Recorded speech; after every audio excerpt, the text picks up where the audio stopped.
Assalamualaikum warahmatullahi wabarakatuh. Perkenalkan, nama saya Fadla Salisa. Di sini saya akan menjelaskan tentang Super Semar.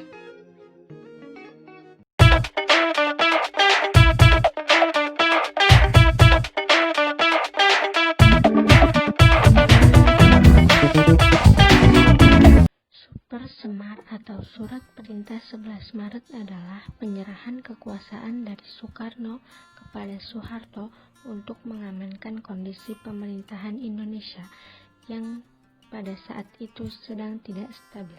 Soeharto dipercaya untuk melakukan tugas tersebut. Setelah dilantik menjadi Menteri Panglima Angkatan Darat menggantikan Jenderal Anumerta Ahmad Yani pada tanggal 16 Oktober 1965.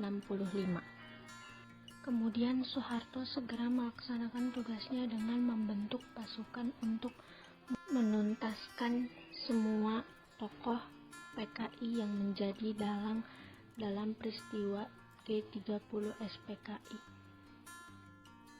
Super Semar juga masih menjadi kontroversi sampai sekarang karena latar belakang Super Semar. Penyebab utama dari dikeluarkannya Surat Perintah 11 Maret adalah berawal dari peristiwa G30 SPKI. Dari peristiwa tersebut menyebabkan kondisi politik dan keamanan Indonesia menjadi tidak stabil. Peristiwa G30 SPKI juga membuat kondisi ekonomi Indonesia pada saat itu memburuk. Sehingga pada tanggal 10 Januari 1966, Front Pancasila mengajukan tuntutan Tritura yang isinya adalah pembubaran PKI beserta organisasinya, pembersihan Kabinet Dwikora, dan penurunan harga-harga barang.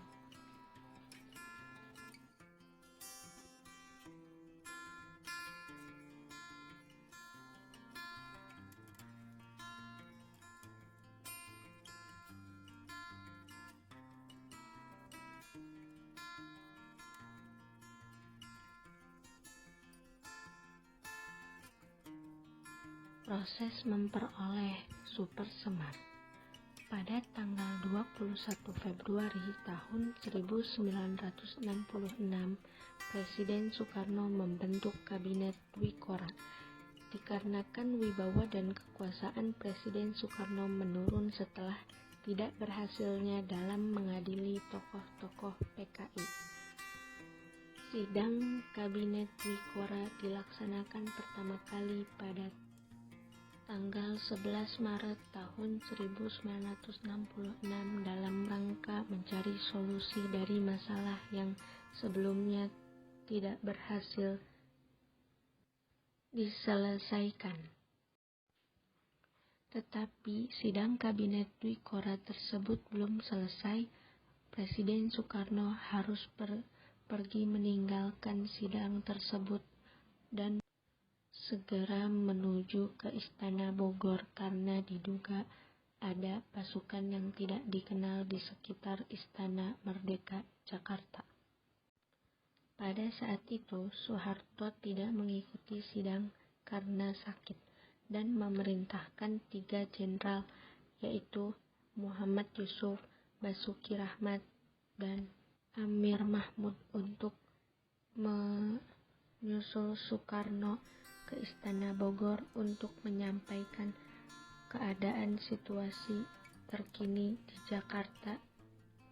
Setelah 3 jenderal tersebut bertemu dengan Soekarno, mereka langsung memberitahukan kondisi di Jakarta dan memberikan saran kepada Soekarno untuk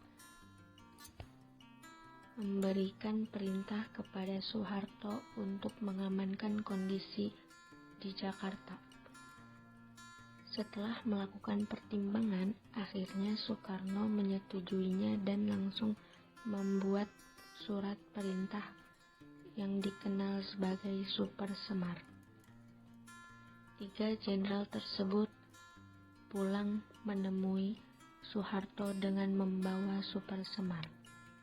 Setelah mendapatkan surat perintah tersebut, Soeharto segera melaksanakan tugasnya.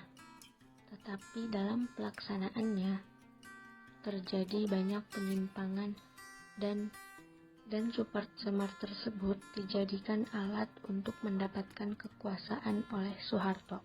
Sedangkan menurut Soekarno, Super Semar itu adalah surat perintah untuk Soeharto mengamankan kondisi Indonesia. Karena setelah pertanggungjawaban Soekarno ditolak oleh MPR, Soeharto ditetapkan menjadi presiden pada tanggal 12 Maret tahun 1967 menggantikan Presiden Soekarno. Sehingga Super Semar menjadi tonggak awal masa pemerintahan Orde Baru. Sekian pemaparan mengenai Super Semar yang bisa saya sampaikan. Kurang lebihnya mohon maaf. Wabillahi taufiq wal hidayah. Wassalamualaikum warahmatullahi wabarakatuh.